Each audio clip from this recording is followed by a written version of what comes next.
Well, you've seen the plants grown into liners. Now we're going to join David Morrison, Operations Manager. And David, where do the plants go from here? Well, the first thing we've got to do is we've got to come up with a media to put in the containers to get them planted in the field. And behind us in this large area, you see it where we grind, store, and then fill the containers with this media. What are these different piles back here? These piles here, this large pile here that you see is unground pine bark as it comes in from the bark plant. This smaller pile back here beneath the spout is ground pine bark. It has been ground to certain specifications, which we check the specifications on it every 30 minutes of grinding to make sure we're grinding the same consistency. Right size, Other piles back here are larger pile of ground bark, and then we've got sand, and then we've got a hardwood bark that comes from Arkansas that comes from oak trees. Now these are all combined together to make different mixes for different species? Yeah, we use 9 different mixes. We try to keep it as simple as we can, but normally we have to switch medias around based on the type of plant material that we're growing, so that for different fertilizer requirements, different water requirements, and that type of variation in the plant material. Well, this is a massive method of soil mixing. It's much bigger than I'm sure y'all have ever seen in the little bags you buy at the store. How much media do you mix in a year? Every year we mix approximately 32,000 cubic yards of media to put in the containers, and we get 1 cubic yard. To give you a frame of reference, 1 cubic yard will fill approximately 295 1-gallon containers or 50 5-gallon containers. Gosh, that's a lot of media. Well, let's go take a look at where we go from there, and you have some cans that are already filled with We've the got media? some that are already filled and ready to be planted, and we'll go over and look at those. Okay.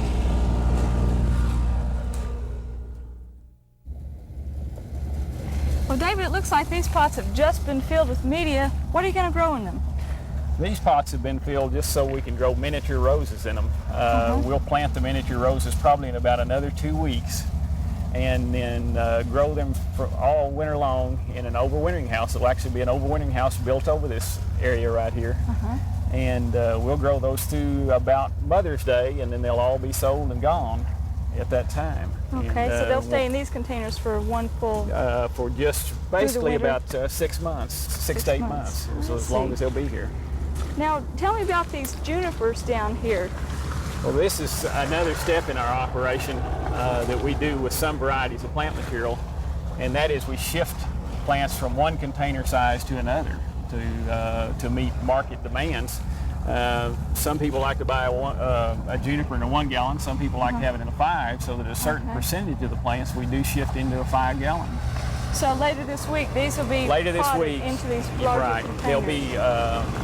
We'll come into these beds and where the media is already in those cans, and then we'll drill a hole in there just to fit the size of this container, and then knock the container off this, drop it right in, smooth it out, and water it in, and they'll grow another growing season in that container. Now, in these containers, do you already have the fertilizer in there? Yeah, most of our fertilizer is incorporated into our media at the time of either mixing or at the time of can filling, because we try to use mostly slow-release fertilizers. So that the fertilizer needs of the plant are in the can at all times, so that we don't have peaks and valleys in our fertility program, so that we have a steady, slow release of fertilizer. I see. Well, I expect watering all of this container stock is a major undertaking. Does the water come from the lake? Yeah, the water comes from Lake Tenkiller. We have permits with the U.S. Army Corps of Engineers and Oklahoma Water Resources Board, and we get all of our water for the container stock out of Lake Tenkiller. And as you can see in the background, today's going to be probably around 100 degrees, and we start watering early in the morning, and we'll water till late at night. And most things on the nursery have to be watered just basically every day in this kind of heat. I expect in these above ground containers, the plants become stressed in the heat more quickly than if they're in the ground. Yes, they do. They dry out a lot faster, of course, because of the air movement around them. Secondly, they are in a black container for the most part, and the black container does absorb the heat on a hot day like this. So on a 100-degree day, you may get soil temperatures of 118, 120 degrees, which can be a serious problem without the water to cool down the soil temperature. Well, now, we see all these ribbons of green and all different shades running up the hillside. How do you keep track of all these different species of plants? We have a young lady who's a magician at doing that. She's in charge of our inventory control and our quality control, and all the plants in the cans, when they're set into the areas, they're set in there with a specific number in each bed, so that we know exactly how many we've filled. And then when we space them out, we space them on a grid work made out of pipe, so there's a specific number of plants fit in each bed. And then all she's basically got to do is come along and count beds, and then she knows how many plants of each variety we have. And so you keep a running inventory. just a running inventory, and time. we have to keep a continuous running inventory of every plant on the nursery. Oh, that's amazing. Now, some plants being grown in above ground containers, you talked about the heat being a problem.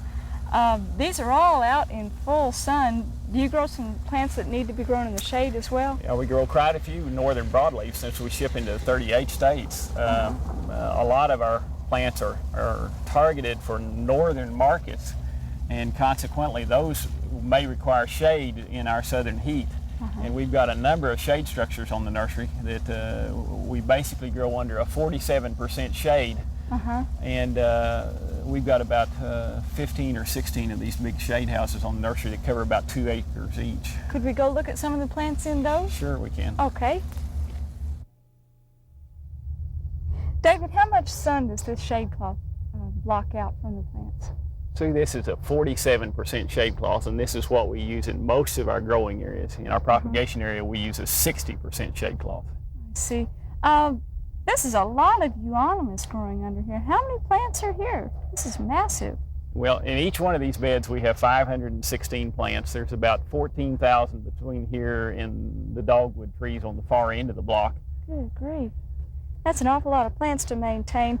I noticed down here one of your workers left a bucket of tags. I expect just labeling the plants is a major undertaking. Yeah. Right now, we've got about 25 to 30 people working on just strictly labeling with our trademark tags that we leave on every plant when it goes out to customer. That way they have a name and a botanical name. How to take care of it. Yeah, how to take care of it, whether it needs sun or shade or whatever. And they just slip that around It just the slips stem. on the plant. We have to wait right until they're almost saleable so that we don't get the tags damaged by a shear machine or a pair of shears. Now, tell me about shearing. Looks like there's some plants over here that are maintained that way.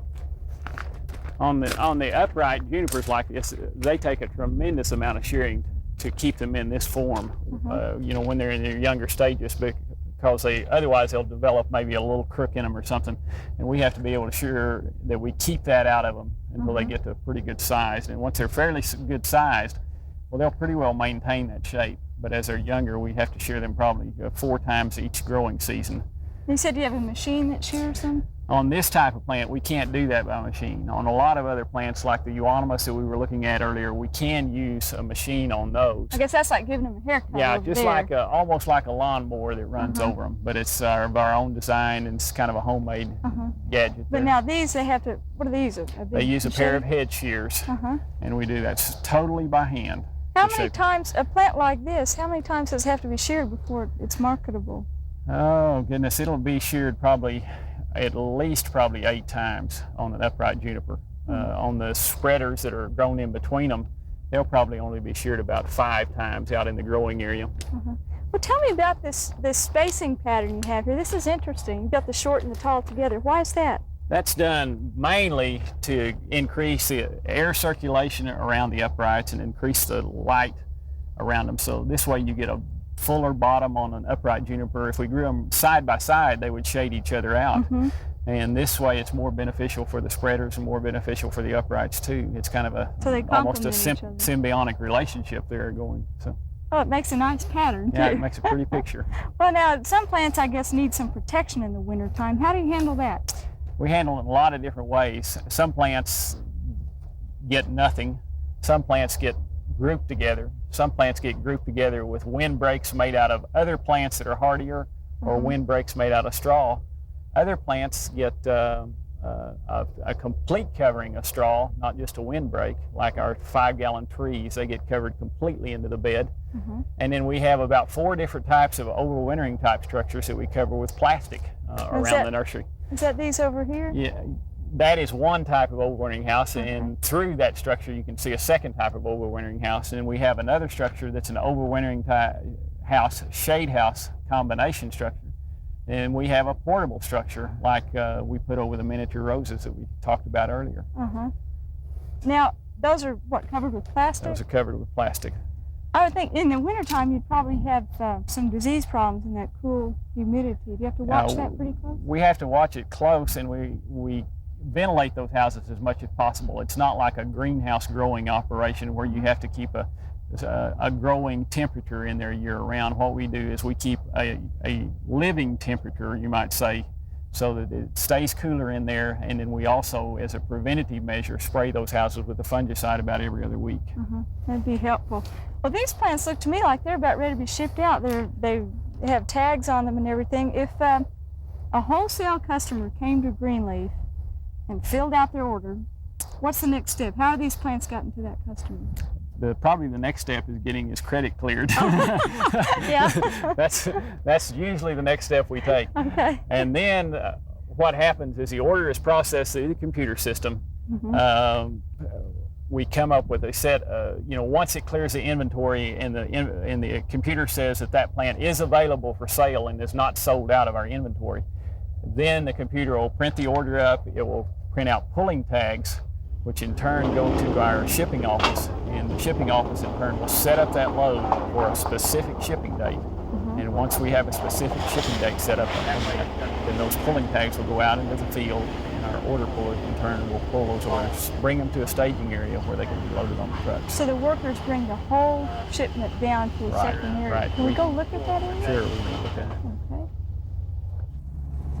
Well, we talked about setting things up in the staging area and getting ready to ship them. And this is the area of the nursery that we stage our loads. These loads you see being shipped out right now, most of them are going to the East Coast of the United States. We stage them on the ground and load them all by hand, and we move the truck along as we load the plants on there rather than using a forklift. Are these all refrigerated trucks? Yeah, every truck we ship basically this time of year will be a refrigerated truck, just simply because of the heat. The plants themselves, I guess, generate quite a bit of heat. Yeah, they generate a lot of heat in the load themselves, so they have to be refrigerated. Well, this is a huge nursery.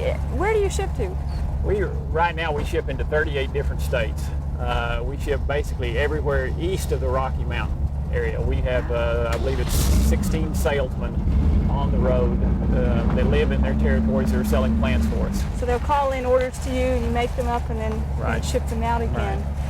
Well, from propagation to growing to trucking, I can see it's a lot to manage. Thanks for showing it to us, and let's go to the top of the hill and just look at the whole nursery in general and show our folks how it looks like from the hill overlooking the lake.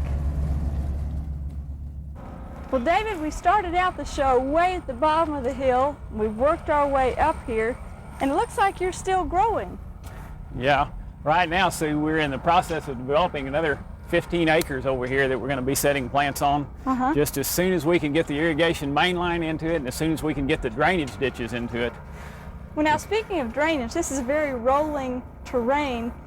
These low-growing junipers seem to love being on a steep hillside, but what do you do for your taller trees? Now, we have to very carefully choose in our managing our area where we grow different types of plants, because we can grow the low-growing junipers and some of the lower-growing shrubs on these steeper hillsides, but we have to put all of our trees and our upright junipers on the flatter ground we have, and we're very limited on our flatter ground, so that we have to pick and choose very carefully and make sure that we don't plant any of our flatter ground with any of the lower-growing stuff, so that we save it for the taller stuff. Save it for the taller things. Well, this is a beautiful site on this hillside, and y'all are such a large industry in horticulture in Oklahoma. We're really lucky to have Greenleaf here and some of the other wholesale nurseries as well. I guess you enjoy this climate, and I'm glad it makes the plants grow so well. Yeah, this climate is a wonderful place to grow for the type of market that we're growing for. Well, great. Well, thank you so much for spending the time to show us around your nursery, and if y'all are ever boating on Lake Tenkiller, You'll know what all these ribbons of green are up here next time you see it. Thanks for joining us. We'll see you next week.